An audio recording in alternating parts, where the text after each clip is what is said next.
everyone, it's Wendy from the Running Stitch, and today we're going to take a look at a unique stitch that you can use with your variety of different projects, and it looks like a hand quilted stitch, and it is available on most Bernina models, including the one we're going to use today, the Bernina 750, as well as most Berninas with either a patchwork or a quilter's edition at the end of their number.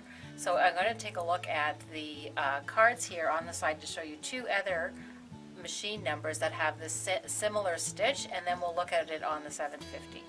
On the 350, the stitch number is 77, and you can see it here on the card. And then on the 550 and the 530, the stitch number is 1328. So it shows on your stitch card and in your manual as a stitch with a rather large space in between it and the one ahead of it or next to it. On the 750, there is more than one type of this stitch. So I'm going to go into the decorative stitches and into the 1300 folder. The 1300 folder is the folder that has most of your quilting stitches in there. And if we go down to stitch 1346, 1347, 1348, and 1350, these are all of the HandLook quilting stitches.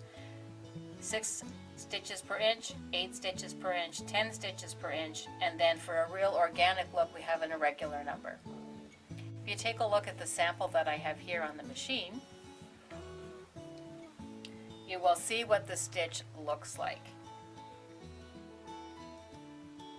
So I've done some cross hatching on this particular sample using the walking foot. So I was able to get my lines really close together and it laid nice and flat.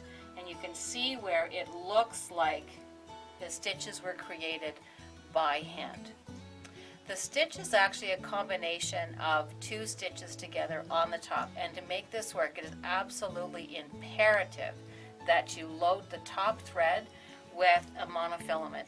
So the monofilament thread, or the invisible thread, is what creates the illusion of hand stitches done on the machine.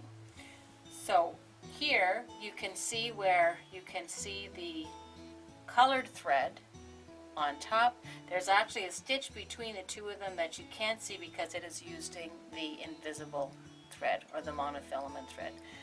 In this example, the thread that I have in the bobbin is a heavier weight.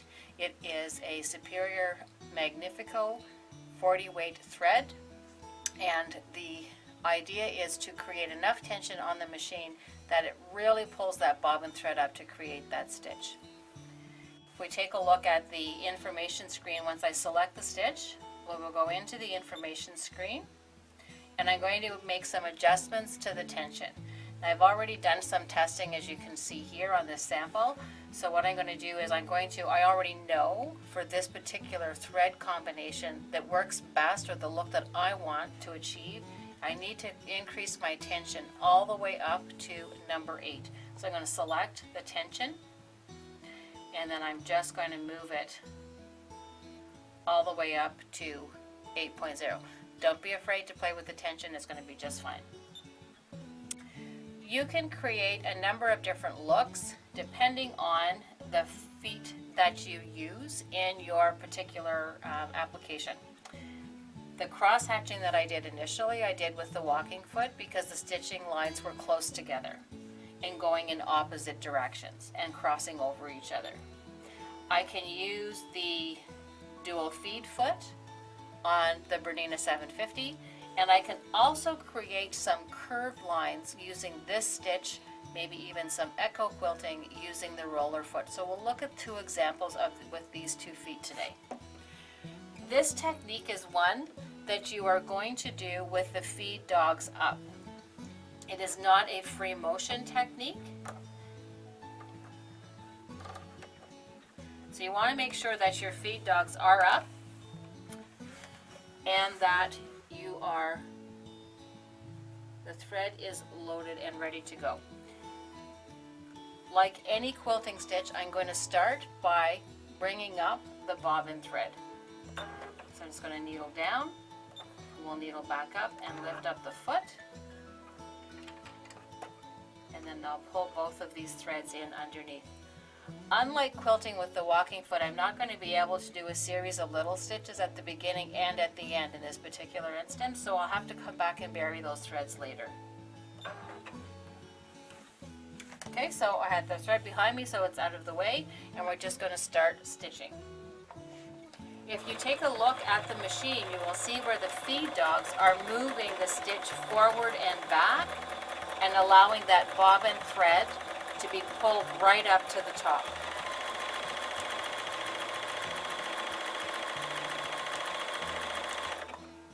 So I'm going to stop with the needle down. My foot's going to hover. I'm just going to pivot a little bit.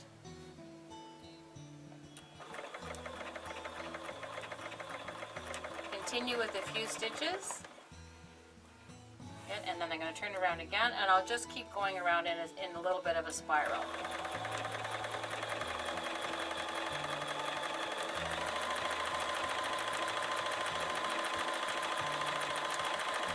So the stitch that you can't see is the one that's being created with the monofilament thread, and the stitch that you can see is the bobbin thread being pulled up to the top. Oops, gotta pull the monofilament thread back.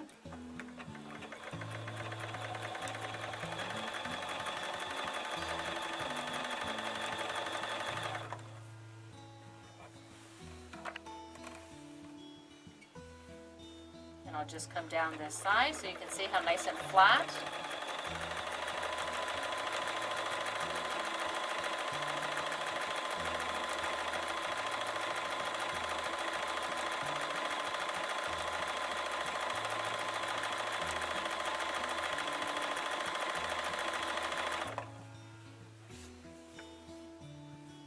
So here you have the HandLook stitch done with the regular number 1D foot in straight lines, and you can see where it looks like the stitches were created in quilting by hand. Next, we'll take a look at creating some curves with the roller foot.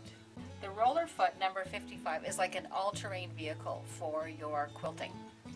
It was originally designed for creating leather gloves. So it was designed to go around the end of the fingers in creating the gloves, as well as inside in the spacing between them.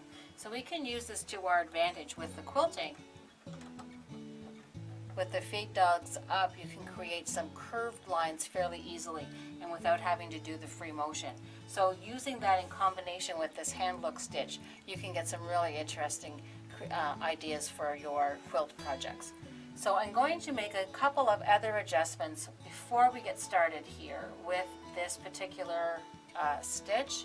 I'm going to change the needle position so that my needle rests right against the edge of this wheel. That way I can guide and I know where the stitch is going to land, and I have a little bit better control. So I'm just going to go into the information screen so that you can see how the needle position is going to move. And I'm going to move it all the way over to the extreme left. So I'm just going to move that to its furthest position, and then we're ready to go. I'm also going to pull up the bobbin thread just like I did when we were using the other feet. So the bobbin thread comes up, and then I am ready to start. So again, the feed dogs are up as they would be in any type of regular sewing, but I can guide the fabric to create a circle or a curve.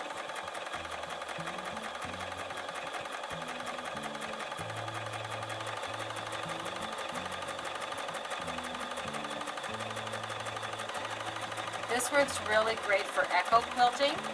You can also do it to go around your applique, and particularly a hand applique project, because you would get that hand look with your quilting stitches as well.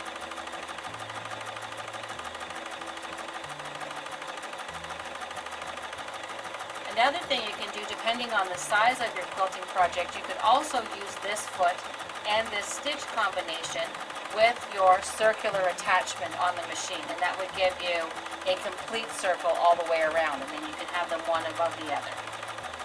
I just crossed my stitch lines here.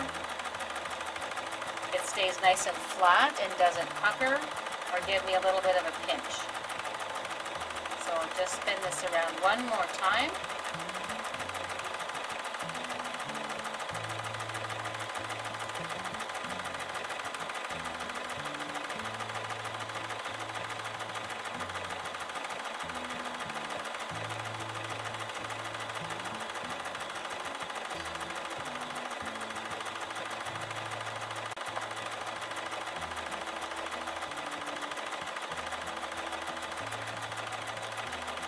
Just give it a stop, then we'll take this out so you can take a closer look. Lift up the foot, and there you have your curved lines with the HandLook quilting stitch. So you can use your roller foot, you can use your walking foot, you can use the dual feed, you can use your number 10 foot for stitch in the ditch. A lot of interesting and different combinations with this HandLook quilting stitch. Thank you very much for watching. I'm Wendy from The Running Stitch, and you can reach us at our web address www.therunningstitch.ca. See you next time.